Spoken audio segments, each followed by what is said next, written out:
I am Jeannie Javelosa, a social entrepreneur, writer, and museum director.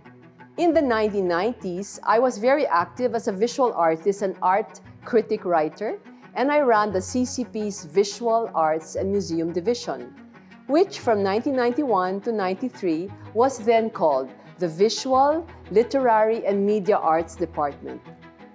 I remember when I was first invited to submit my resume to the CCP.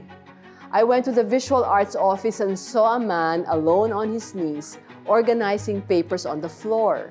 It was architect Conrado Fernandez, who had just assumed the part-time directorship of the Coordinating Center for the Visual Arts, just after the previous group went on strike and staged a walkout. I joined him on the ground saying I was submitting my resume, and there and then he looked at it and he said, "You're hired." What followed was a whole year of us both trying to bring back the operational systems of the office, documenting the collection, creating exhibitions, and basically running all the galleries.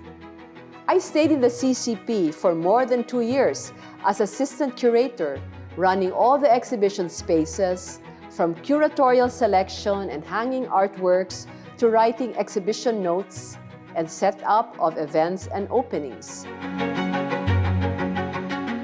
In today's episode of Cultural Cash Online, I will be talking about the work in the Cultural Center of the Philippines Visual Arts Collection by National Artist Ang Kiukok, entitled Table, an oil-on-canvas piece painted in 1972.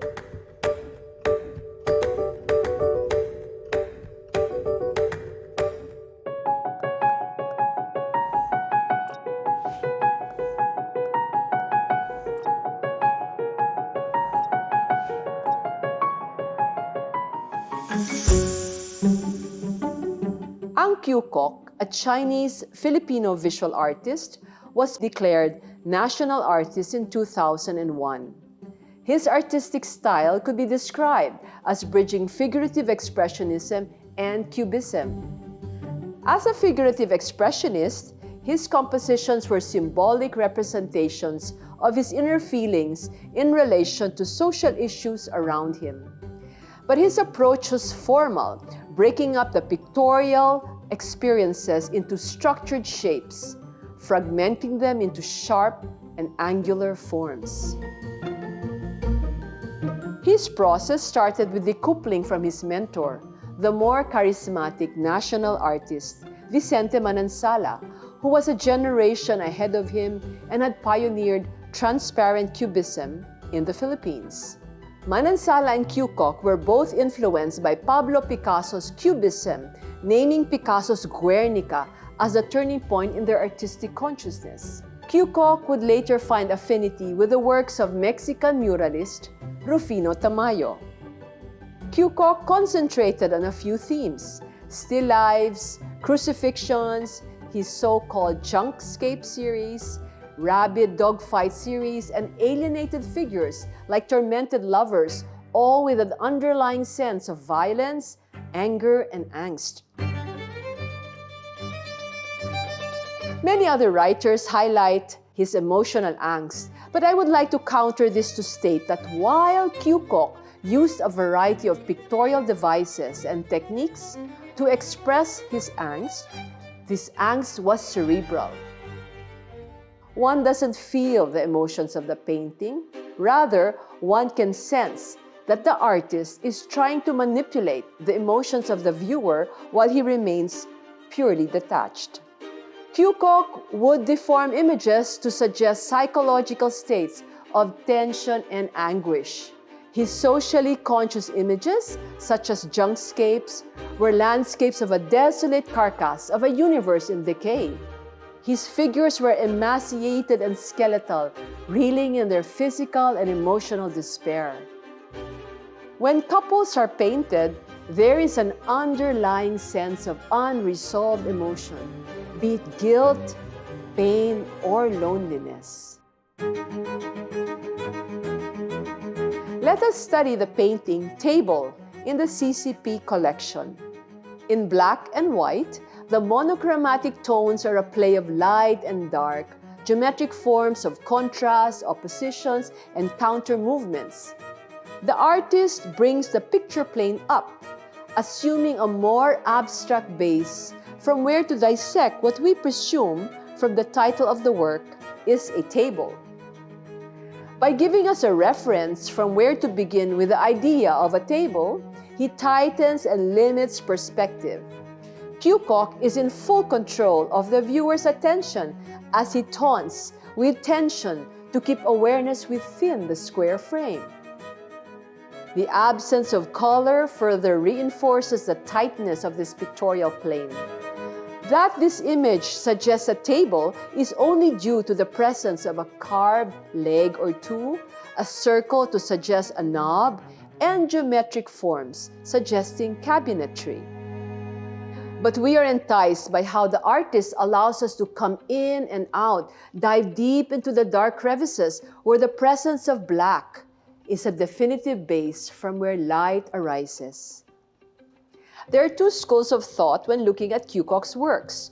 You feel the often shocking images which he distorts and sometimes exaggerates. Or you mentally understand and see the masterful manipulation of form and color that leads the viewer into feeling something. So I would say there is an elegance in his angst. A carefully thought-out composition in which he would not wear his heart on his sleeve, but masterfully manipulate the picture plane so he can touch the emotion of the viewer. One critic wrote of how such destructive, malevolent paintings like his dogfights or his twisted bodies would still manage to grace collectors' homes and living rooms. My answer to this is because once the collector appreciates the mastery of the painter, the subject matter assumes a less violent presence, and the balance of both the emotional expression alongside the masterful rendering of color and composition easily equates into art, elegant for such gracious homes. When I was working as an assistant curator at the CCP, not only did I have access to all the artists exhibiting there, I was also actively involved with the Art Association of the Philippines and writing art criticism in my weekly column and for the Art Critics Association of the Philippines. This allowed me to meet a variety of visual artists. Ang Kiukok was a simple man, quiet and unassuming. You would get just a word or two from him or a simple smile and really nothing more. Sometimes you wonder how deep his reflective inner nature may have been as seen in the intense angst and tumultuous paintings that he created. Yet he never wanted to leave his house where he started painting, even after he became successful. His Chinese traditional belief system kept him there, in that simple house, painting. When I published the coffee table book, Art Philippines, in the early 1990s, I was besieged by so many artists who wanted their works to be part in this book. And Kiukok was not at all one of them. I had to go after him and request for his works to be represented. That is how quiet a personality he was. In openings, when he would attend, he would just stay quietly away from the crowd. I appreciated the man. His way, for me, made his art speak for itself, as it still does to this day. Thank you for joining me in this episode of Cultural Cash Online.